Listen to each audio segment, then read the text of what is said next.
观众朋友，大家好，欢迎收看12月17 AM 新闻，我是嘉豪。今日发生什么大事代，头先就来报连载。今日增加15个带病入境，另外台北桃园防疫旅馆群聚感染案，经过基因定序，今日甲7个改做是本土病例。明仔载特别进行4大公投啊，那日拢趁着今日暗时举办大型暗会，进行最后的催票。新闻一开始，赶紧来关心国内疫情消息。国内伫今仔日有增加15个带病入境，不过无增加本土病例，也无死亡个案。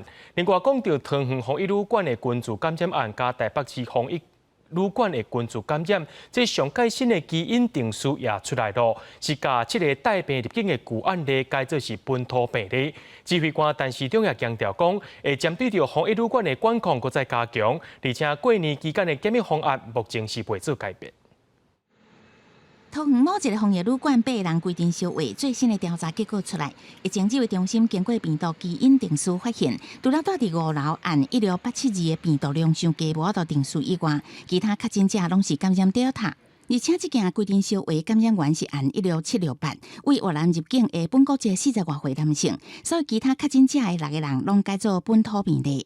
乐视一般它都有在包裹过，不过有时候也不排除，就是说有一些在感染的物质有一些在泄露在旁边，然后摸到了以后那可能又摸到了门把，摸到了什么的地方，那透过这些物品就把病毒带到房间里面去。另外，台北市某一个防疫旅馆感染事件也找到感染源，经过检验，为美国入境的按16870，加柬埔寨入境的按16859，两个人感染源拢是Delta病毒株。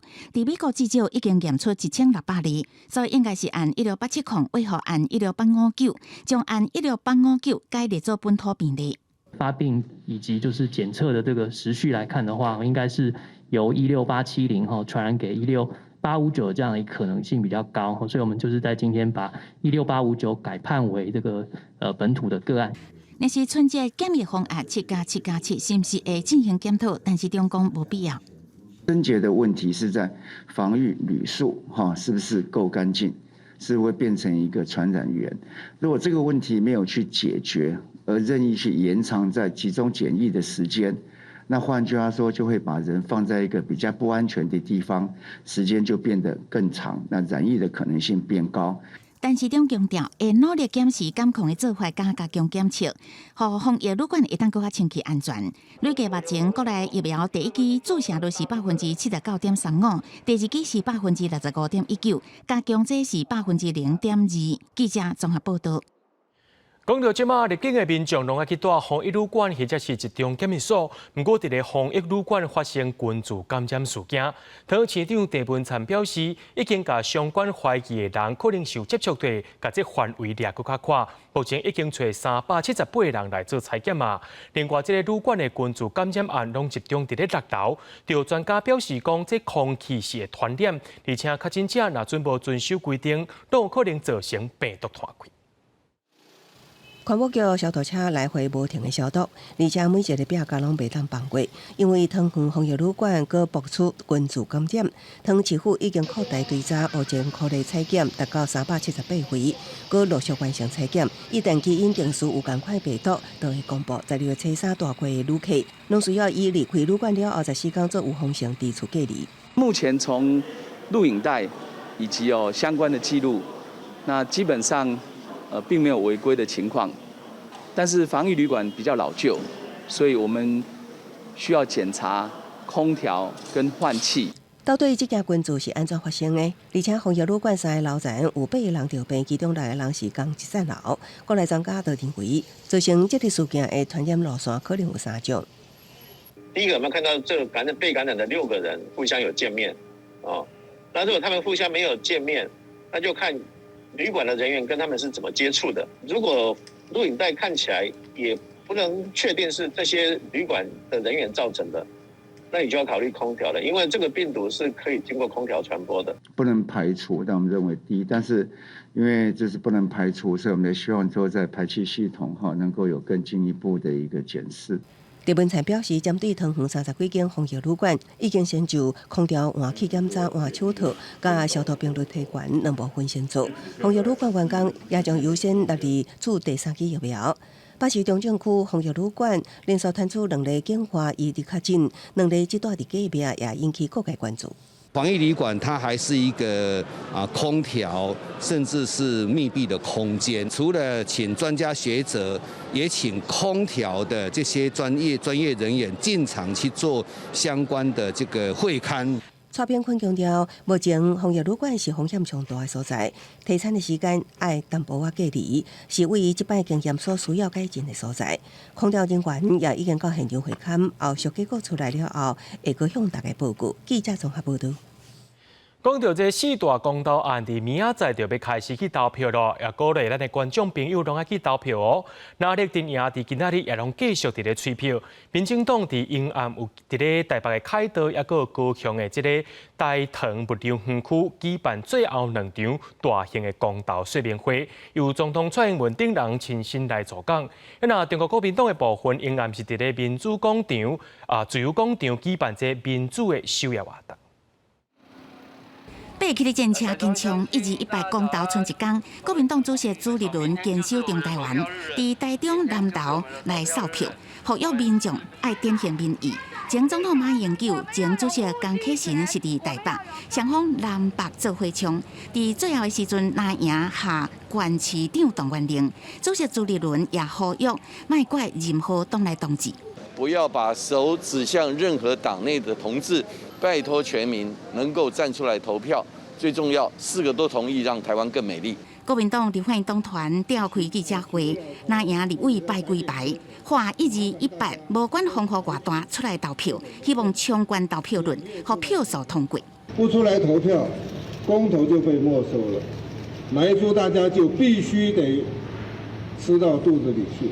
民进党最后阶段除了立委街头宣讲，也先用网络社群媒体，主席总统蔡英文发布催票影片，再次说明公投重要性，招大家参加暗时台北、高雄2场大型说明会，爱大家1、2、100投4个无同意。明天12月18号，请你一定要站出来，为台湾的未来稳定发展投下4个不同意。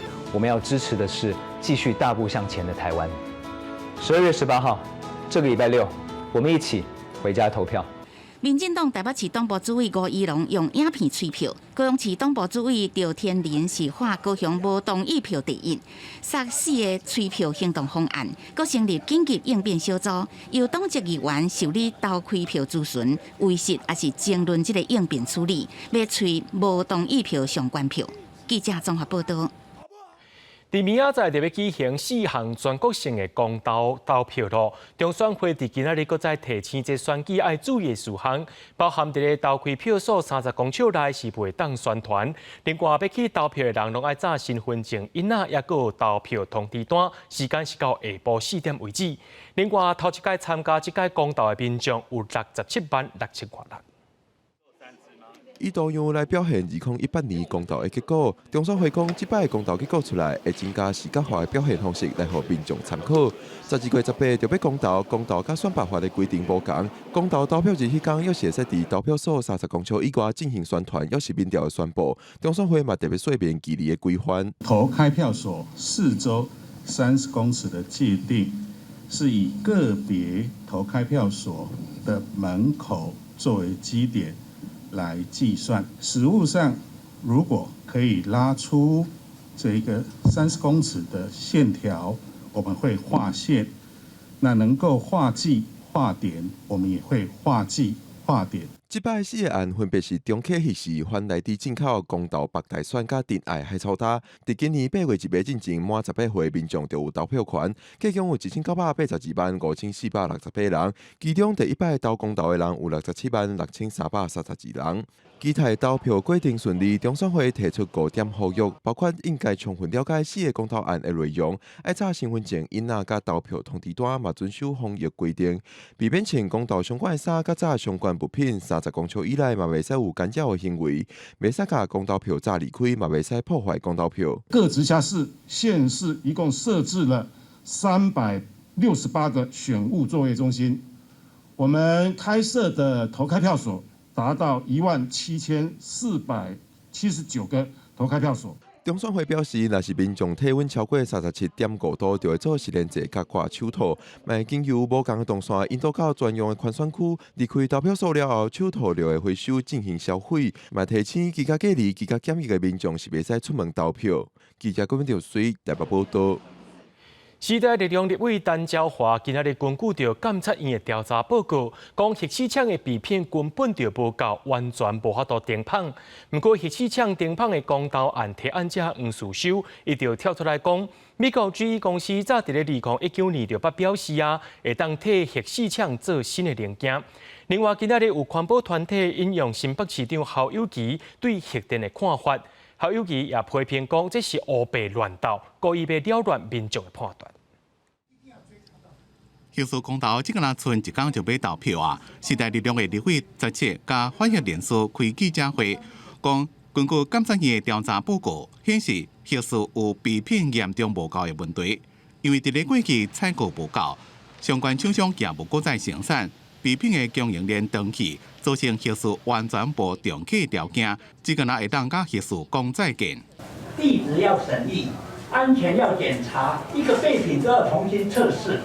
我们如果依照最保守的，都是要11年以上才可能把这个厂开始。在美国，他们有超过90座的反应炉都延役到60年，甚至有一些延役到80年。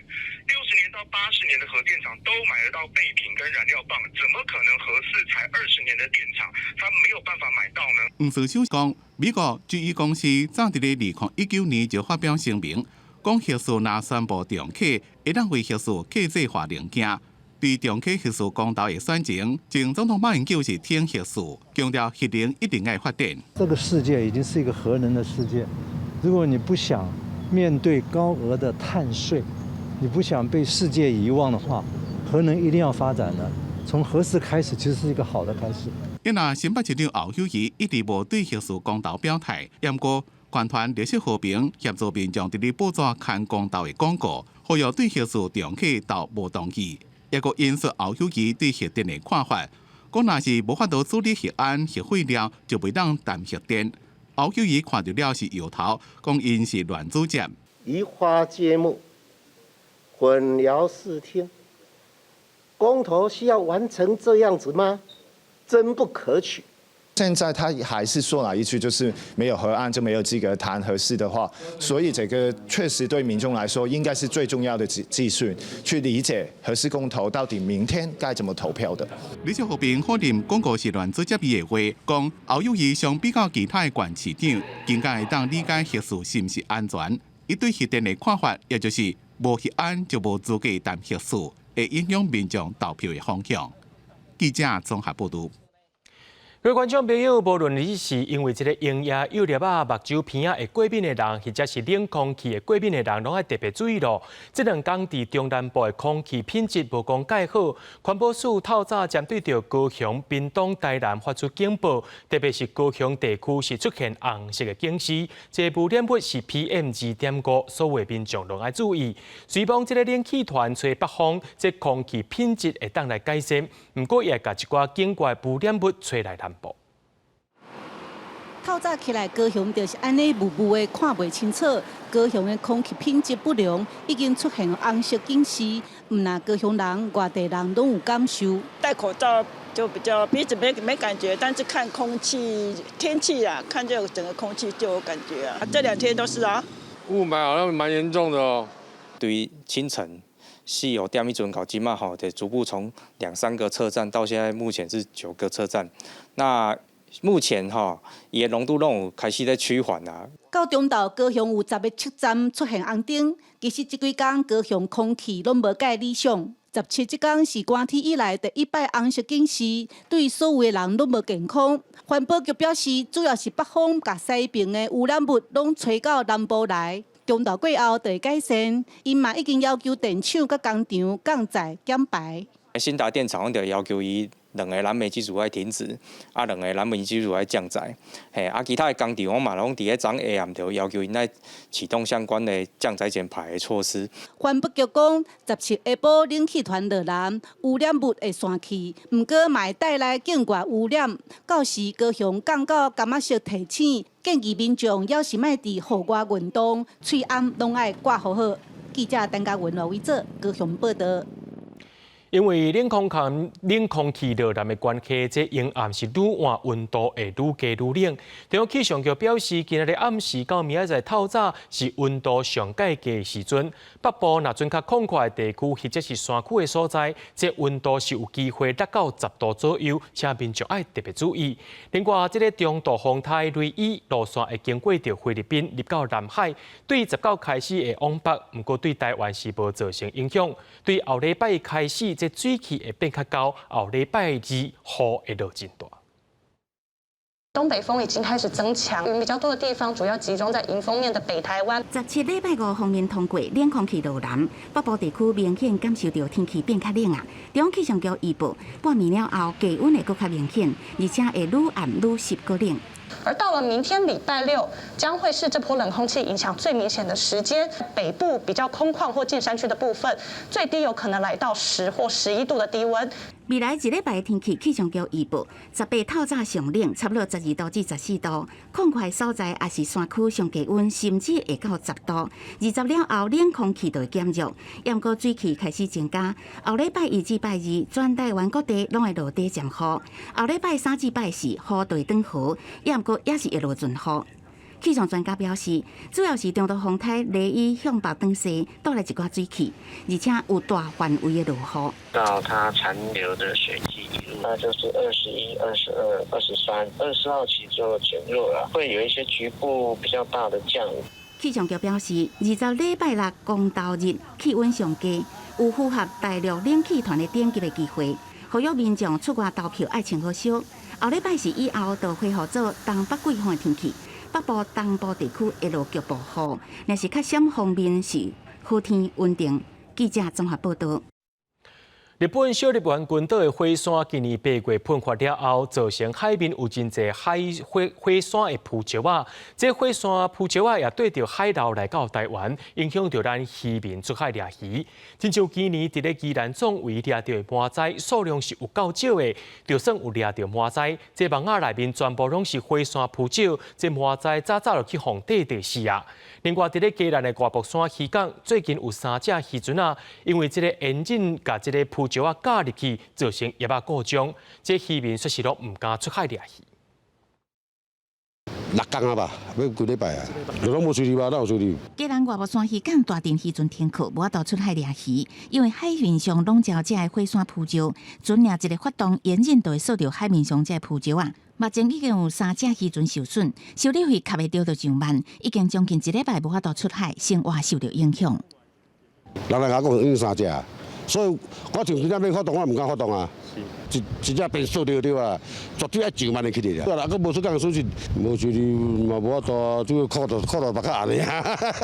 17节起，立委蔡适应甲市议员邀请海洋委员会渔业署甲基隆市政府这相关单位前往当地去视察。基隆市政府是讲，最近请清洁人员清几落栋的浮石啊，佮调查各港口船只受损的情形，会计划专案申请补助。市政府已经雇工打捞近10吨的浮石上岸，但仍是有接获少数的渔船因为吸入浮石受损的情况，那也请渔会这边协助渔民将受损害的单据保留起来，希望能够争取中央的专案天然灾害补助。海洋委员会是持续监测火山浮石的情形。17最新发现，这海山浮石已经对着海流流去台东南电海花清水公园、新北盐寮沙埔外，还有桃园大潭电厂南边的埔花、屏东五兰片西南方、宜兰大溪渔港等18位海域。今年宜兰总为掠麻仔的时阵，当地渔民讲，规个渔网拢摊满火山浮石，麻仔死了了。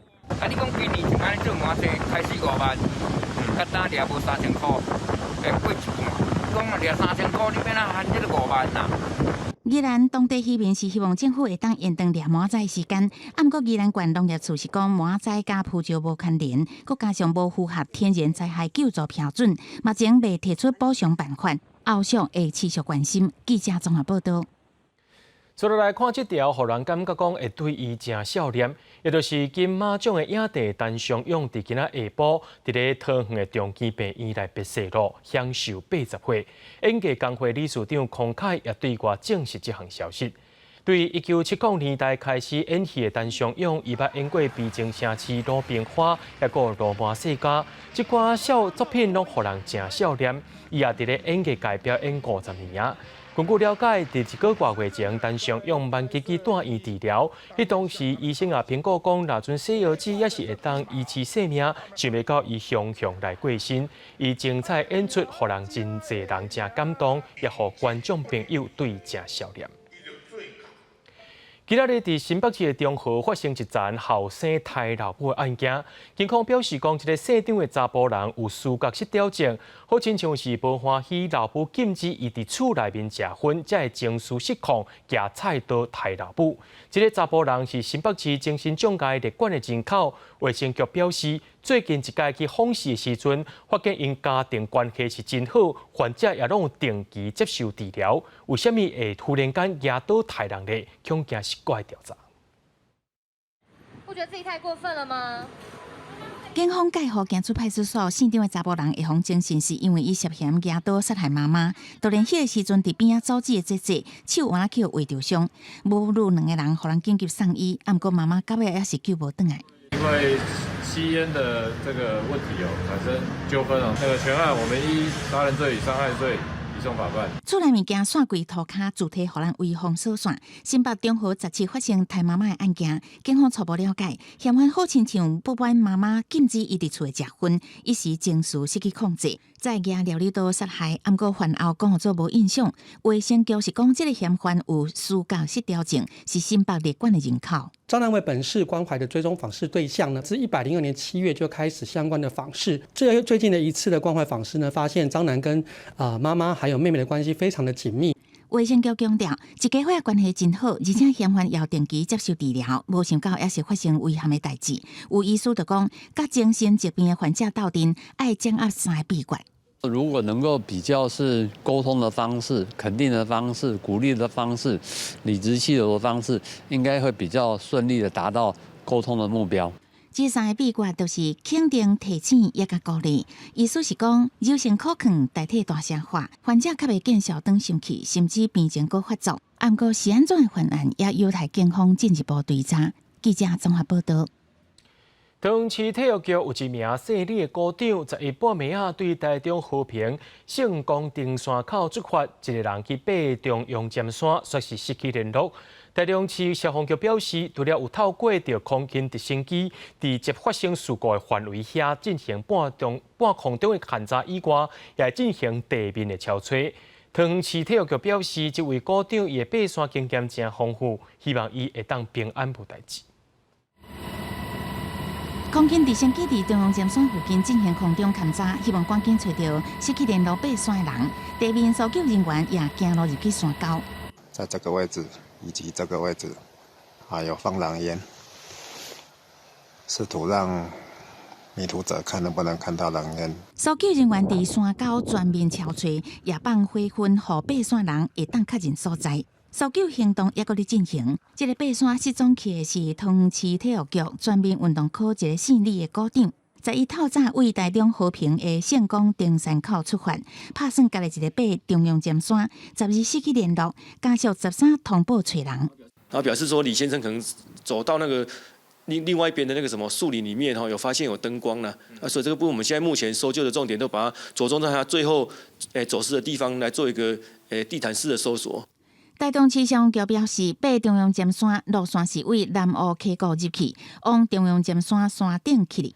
当地大部分拢是偏岩地形，佮加上山真径，超找真困难。地面人员持续锁定热区地道找找。桃园市体育局是讲，这个姓李的股长登山经验丰富，定定家己一个爬山。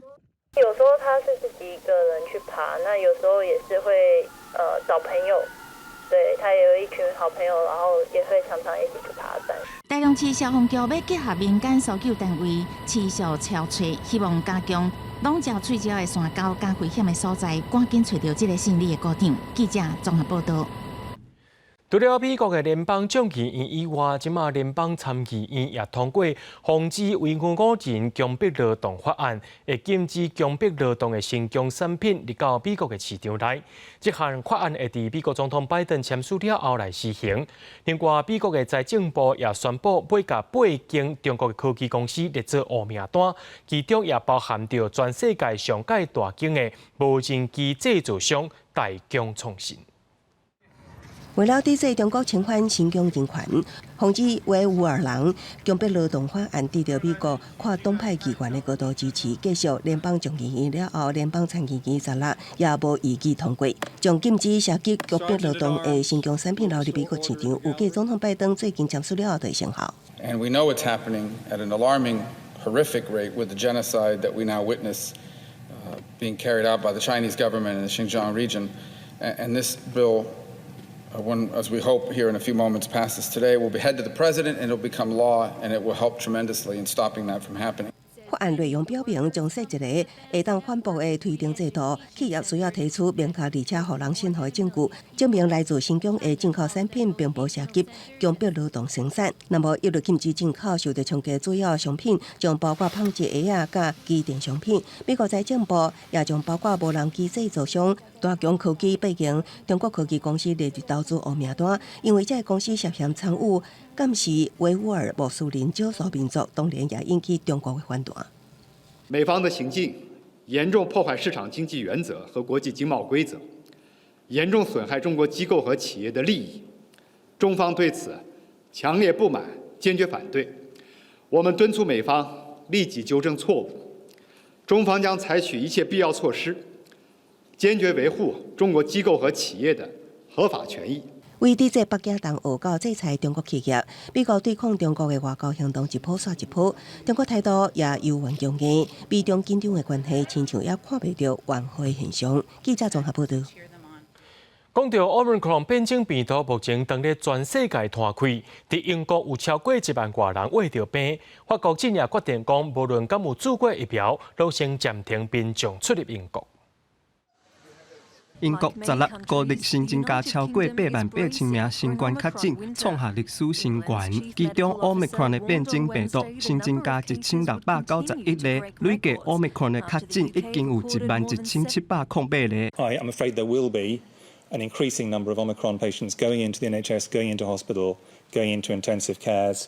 And the exact ratios we don't yet know, but there will be substantial numbers. 为了防止 Omicron 来继续传，法国政府宣布18半暝开始禁止来回英国的无必要的旅行，不管民众有注射疫苗还是无，拢袂当用观光还是职业的需求来做理由出入境。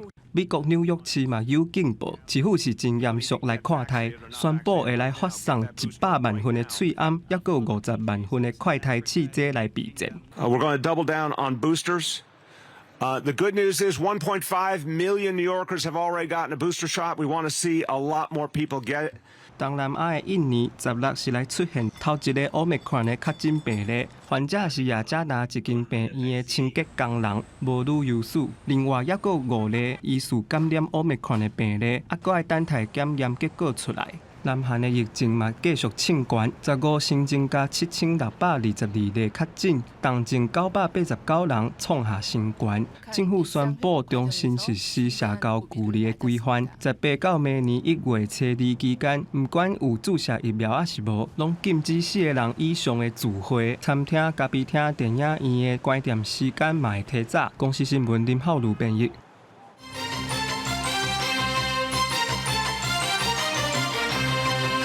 法国国民议会访问团来台湾拜访，今仔日召开一个记者会。友台小组主席戴厚吉强调，法国国民议会加参议院拢有通过友台议案是真罕见的，这也代表支持台湾是因法国条约的共识。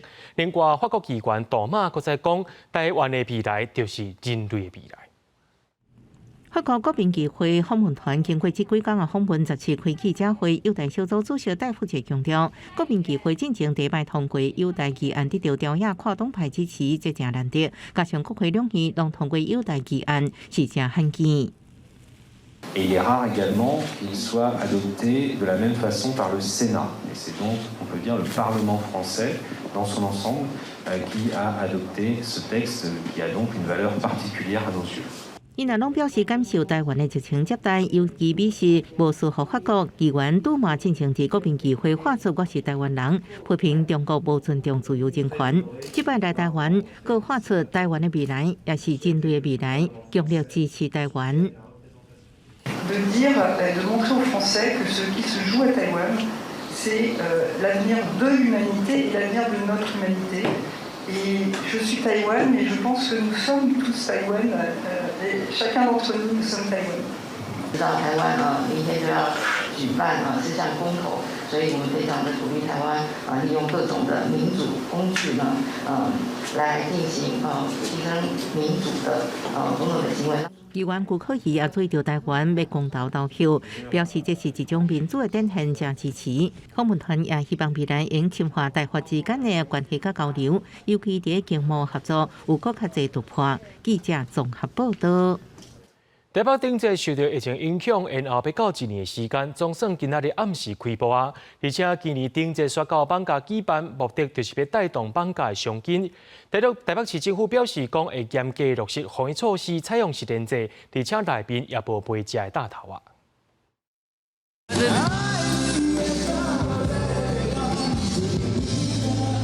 台北顶节总算伫17暗时要举行点灯仪式，表演嘉宾伫舞台做最后彩排，下晡就请不少民众围观。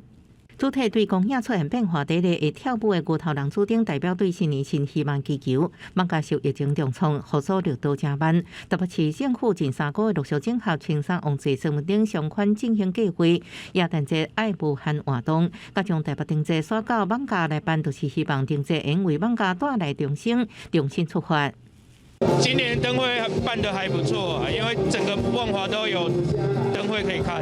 这一次的灯节是延后了，可是就是没有对商圈没有带动很大，就是没有很明显。另外，有点头认为台北市府宣导顶节力度不够，国内各爆发群组感染，这时阵办灯会一定造成真条群组，引起民众关切。赏灯基本上人是流动的，都在户外。那戴口罩等等，这都是必备的。主灯区跟亲子灯区这2个区域呢，因为有表演，所以我们落实了整个防疫的实名制。严格落实防疫措施，指定区甲舞台区有管制范围，日常用实名制，也取消食面大会，让民众安心上灯。记者综合报道。有一间超巨大公司伫咧直接募资平台顶头，讲要开发一个流光学钢琴专案，甲民众募资2500多万。即摆煞去互消费者投诉讲，这厂商是延后几落摆拢无交货。台北市法务局表示，对11月39单已经接到21件消费申诉，应该有上千人甲因买物件。目前除了要求募资平台要爱退钱以外，也对这项产品发出警示。造成赞助的恐慌与不安，以及募资平台的困扰，在这边向大家说声对不起。影片中，深深一局将各项所有的赞助人回息咧，伊是伫直接募资平台发起 Mitchell 流光学习钢琴的超级大公司负责人蔡家玉，原先计划伫今年4月起陆续出货，结果一直拖，几下摆发出延期公告。我并没有逃走，我还是在努力的解决问题。希望赞助人再给我一些时间。募资总也达到2543万外的流光学习钢琴，强调会当互初学者伫数点钟内会当得到灯会，轻松完整的弹出一首流行歌曲。2019年3月直接收到提案了后，经过1年半的准备，伫去年9月启动集资，11月集资结束，12月即就已经将目标的资金拨予蔡家玉，也毋过出货煞一直拖。蔡家玉讲，公司所存的资源无法度完成后续所有产品的制作。北市法务局为11月30单已经接到21笔消费申诉，佮通知直接甲蔡家玉告市府说明。经伊了解，受影响的人数其实大概是1400多人，公司也无能力退款。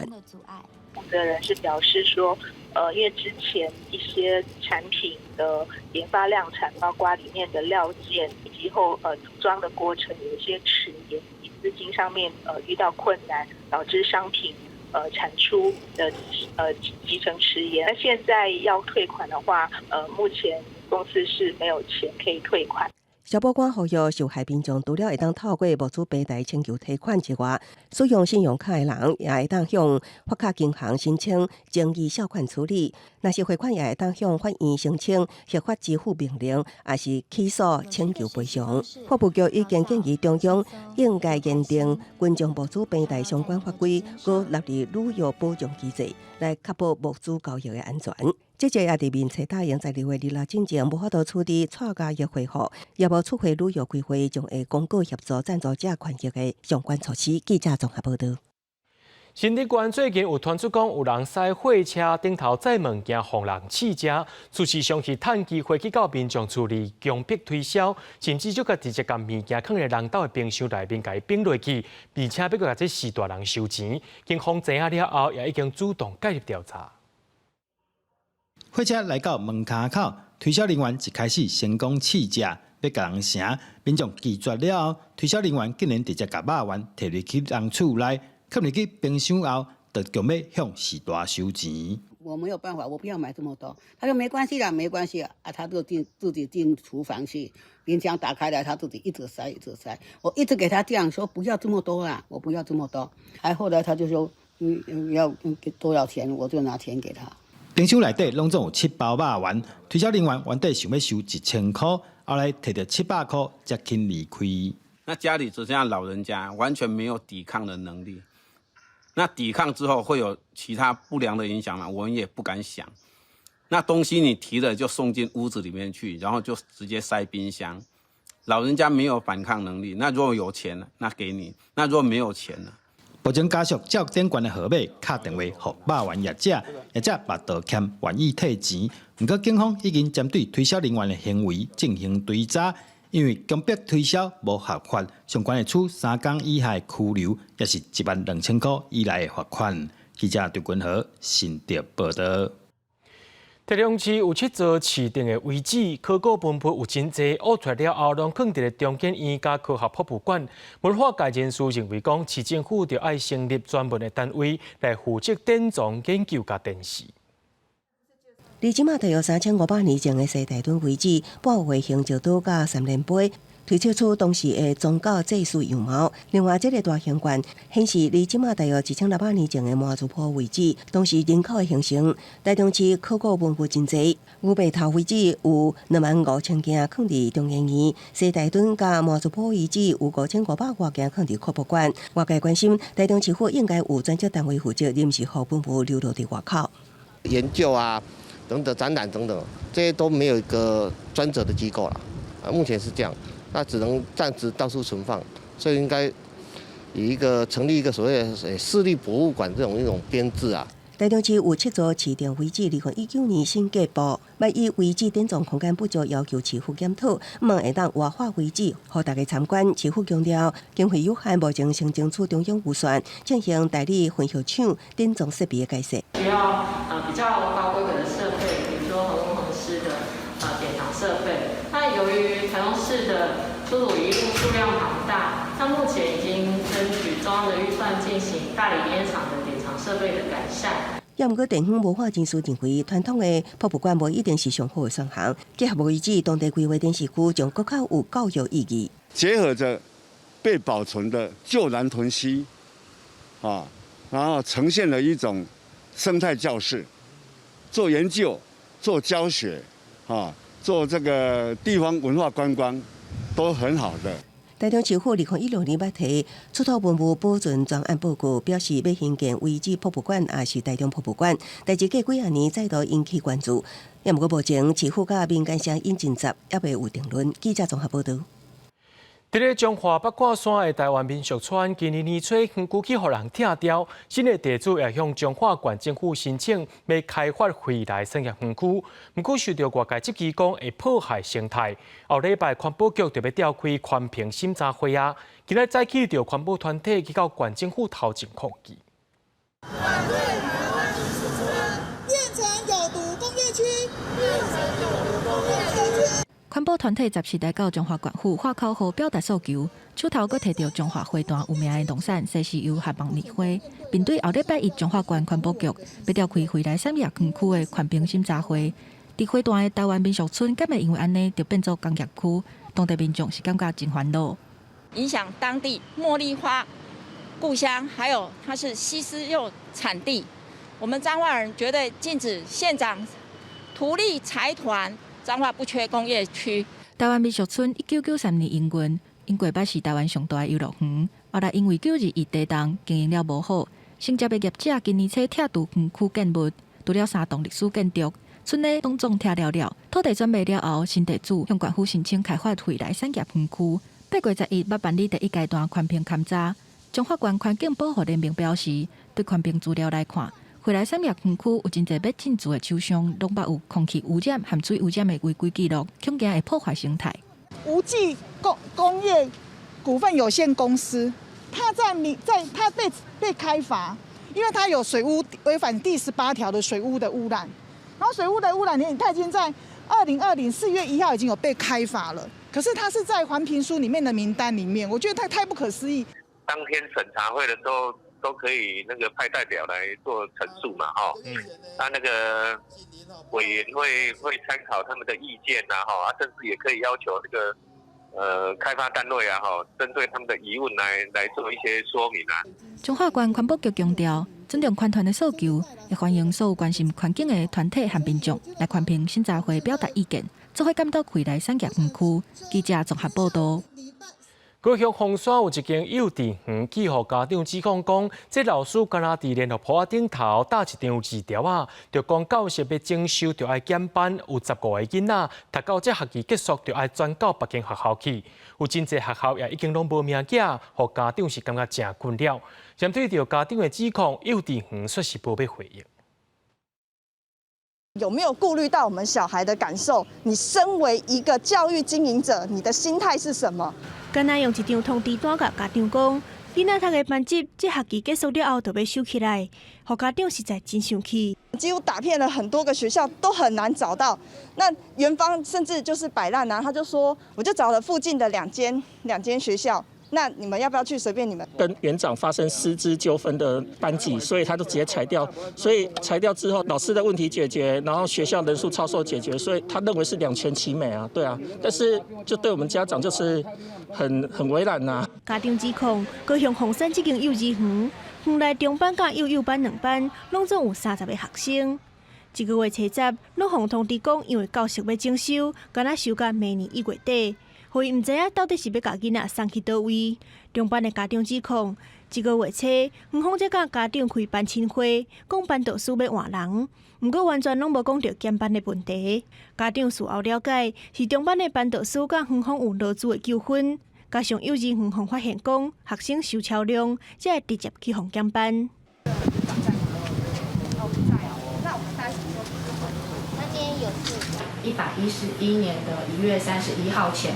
可以完成幼生的安置，那教育局也会积极的协助，并且督导幼儿园妥善的安置幼生。高雄市府表示，今年8月发现这间幼稚园加收23个学生，而且敢若核准对方收3岁到5岁学生，因煞收搁较细汉的囡仔。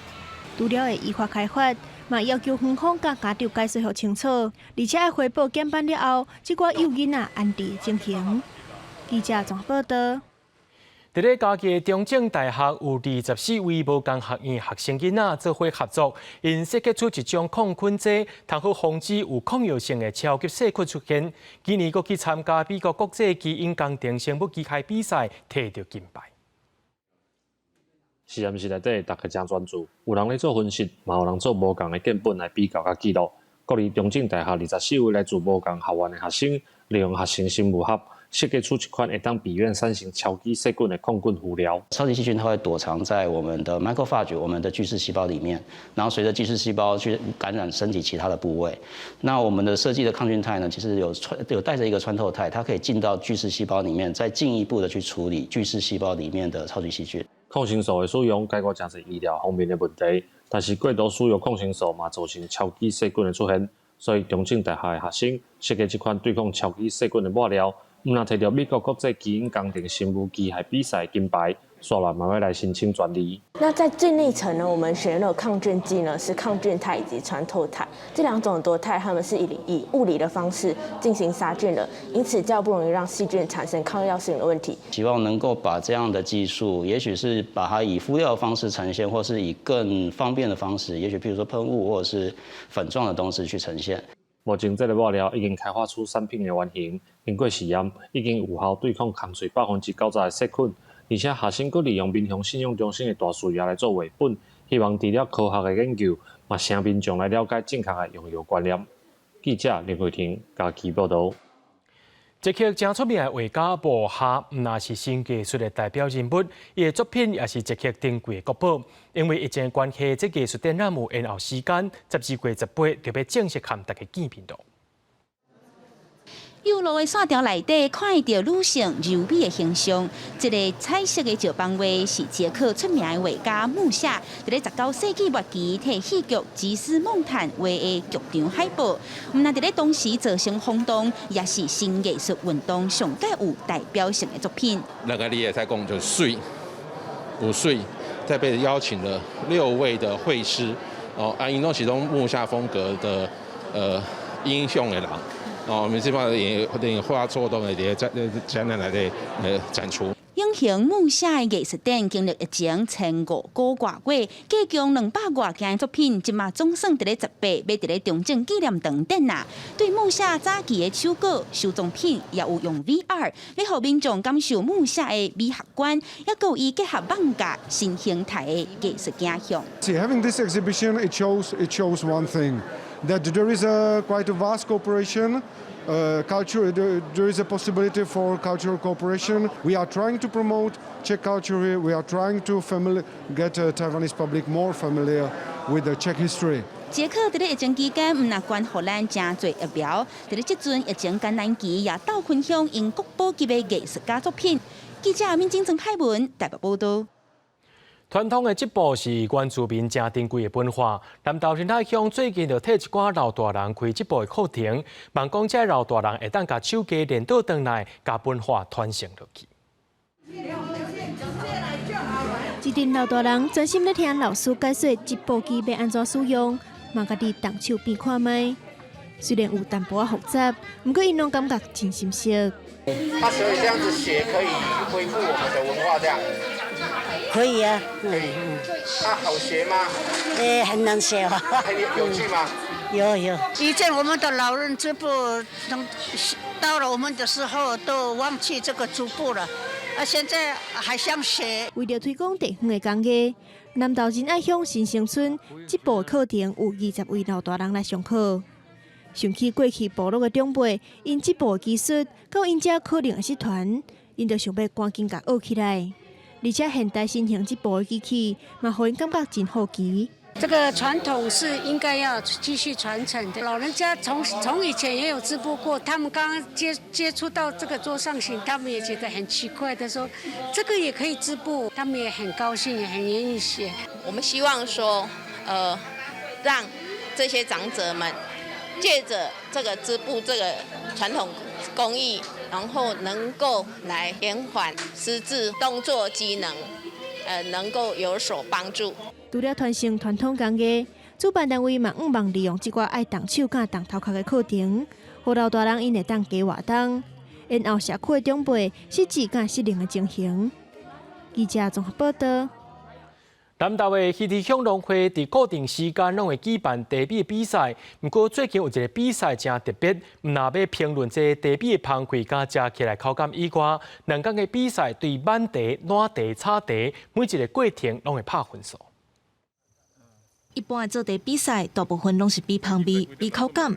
不过南投戏剧农会办的这场比赛是主要以过程，参赛者爱伫限定的时间内，伫规定的范围挽青茶，然后再拍打、烂茶、发架，落尾才来焙茶。会让我们茶农互相来做一个交流。其实这个采茶的活动比赛其实是蛮有意义的。希望说借由这样的提升，可以让我们红茶制茶的流程能够更为顺畅，也能够让做出来的茶品质更好。全国大叶种红茶做茶比赛总共有2天，这回全国各县市总共有30部人参加。落尾是阿里山乡的茶农叶英良得到冠军，亚军甲季军是溪地乡的一对爸仔囝叶尚显、叶水眠做伙碰气。谢谢让我有这个机会来参加这个比赛。我觉得青出于蓝胜于蓝，老叶被挑掉，所以是季军。应该是说我和爸爸就是做出一个区隔来啦，就是我是做一个比较均衡的那个香气还有味道这样子。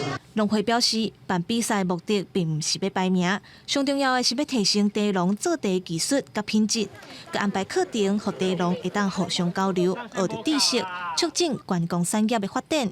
记者综合报道。明仔载天气是好也是歹，做伙来看预报，您就知。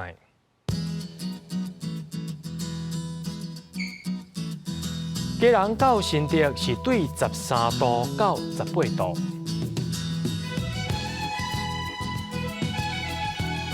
苗栗到云林是对12度到23度，嘉义到屏东对12度到25度，宜兰花莲台东对13度到22度，平湖金门马祖对10度到19度。感谢各位观众朋友收看今日的暗新闻，我是嘉豪，咱再会。